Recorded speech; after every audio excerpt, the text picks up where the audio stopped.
CMRL എക്സാലോജിക്ക ഇടപാടിൽ ചോദ്യങ്ങളുമായി ഹൈക്കോടതി. KSIDC പൊതുപണം ഉപയോഗിച്ച് പ്രവർത്തിക്കുന്ന സ്ഥാപനമല്ലേ എന്ന കോടതിയുടെ ചോദ്യം. SFIO അന്വേഷണം KSIDC സ്വാഗതം ചെയ്യുകയാണ് വേണ്ടത്.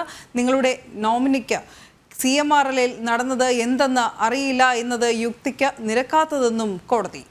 KSIDCയുടെ ഹർജി മാർച്ച് 12ലേക്ക് കോടതി മാറ്റിവെച്ചിട്ടുണ്ട്. വിധി പറയാൻ രേഷ്മ ബാബുവാണ് കൂടുതൽ വിവരങ്ങളുമായി ചേരുന്നത്. രേഷ്മ, വിശദാംശങ്ങൾ. SFIOയുടെ അന്വേഷണം ചോദ്യം ചെയ്തുകൊണ്ട് KSIDC നൽകിയ ഹർജി ഇന്ന് ജസ്റ്റിസ് സേവൻ രാമചന്ദ്രന്റെ ബെഞ്ച് പരിഗണിക്കവെയാണ് ചില ചോദ്യങ്ങൾ KSIDCയുടെ മുതിർന്ന അഭിഭാഷകനോട് ഉന്നയിച്ചിട്ടുള്ളത്. പൊതുപണം ഉപയോഗിച്ച് പ്രവർത്തിക്കുന്ന സ്ഥാപനമാണ് KSIDC. അങ്ങനെയെങ്കിൽ ഈ അന്വേഷണത്തെ സ്വാഗതം ചെയ്യുകയാണ് വേണ്ടിയിരുന്നതെന്നും ജസ്റ്റിസ് സേവൻ രാമചന്ദ്രൻ പറയുകയും ചെയ്തു. ഒപ്പം തന്നെ ഈ CMRLൽ 13% ഓഹരി പങ്കാളിത്തമുള്ള ഒരു സ്ഥാപനമാണ് KSIDC.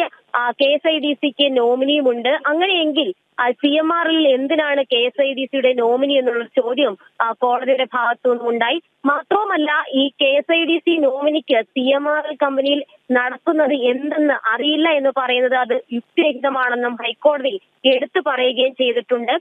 മാത്രവുമല്ല, ഈ സത്യം കണ്ടെത്താനുള്ള ഒരു ശ്രമത്തിന്റെ ഭാഗമായിട്ടാണ് ഈ ശ്രമമാണ് നടക്കുന്നതെന്നാണ് KSIDCയോട് ഹൈക്കോടതി ആവർത്തിച്ച് പറഞ്ഞിട്ടുള്ളത്. ഇന്നും KSIDCയുടെ അഭിഭാഷകൻ ഹൈക്കോടതിയിൽ എടുത്താവശ്യപ്പെട്ടത് ഈ താൽക്കാലികമായെങ്കിലും സീരിയസ് ഫ്രോഡ് ഇൻവെസ്റ്റിഗേഷൻ ഓഫീസിന്റെ അന്വേഷണം അത് മാറ്റിവെക്കണം, അല്ലെങ്കിൽ അത് തടസ്സപ്പെടുത്തണം എന്നുള്ള ഒരു ആവശ്യമായിരുന്നു. പക്ഷെ ആ ആവശ്യം അംഗീകരിക്കാൻ ഹൈക്കോടതി തയ്യാറായില്ല. ഒപ്പം തന്നെ KSIDCയുടെ ഹർജി മാർച്ച് 12ലേക്ക് മാറ്റിയിരിക്കുകയാണ്. ഈ ഹർജിക്കൊപ്പം കക്ഷി ചേരാനായിട്ട് ഷോൺ ജോർജ് നൽകിയ അപേക്ഷയും മാർച്ച് 12 തന്നെയായിരിക്കും ഹൈക്കോടതി വീണ്ടും പരിഗണിക്കുക. എന്തായാലും സത്യം കണ്ടെത്തണമെന്നുള്ളൊരു നിലപാടാണ് ഇന്നും ഹൈക്കോടതി സ്വീകരിച്ചത്. മാത്രവുമല്ല, ഈ അന്വേഷണത്തോട് സഹകരിക്കണം എന്നുള്ള ആവശ്യം കൂടി ഹൈക്കോടതി KSIDCയോട് ഉന്നയിച്ച ഒരു സാഹചര്യമുണ്ട്. വിവിധ ചോദ്യങ്ങൾ ഉന്നയിച്ചുകൊണ്ടാണ് ഹൈക്കോടതി ഇത്തരം ഒരു നിലപാട് ആവർത്തിച്ച് സ്വീകരിച്ചിട്ടുള്ളത്. എന്തായാലും KSIDCയുടെ നോമിനിക്ക് CMRL കമ്പനിയിൽ നടക്കുന്ന കാര്യങ്ങൾ എന്തെന്നറിയില്ല എന്നുള്ള മറുപടി, KSIDCയുടെ മറുപടി അത് യുക്തിരഹിതമാണെന്നുള്ള ഹൈക്കോടതിയുടെ അഭിപ്രായം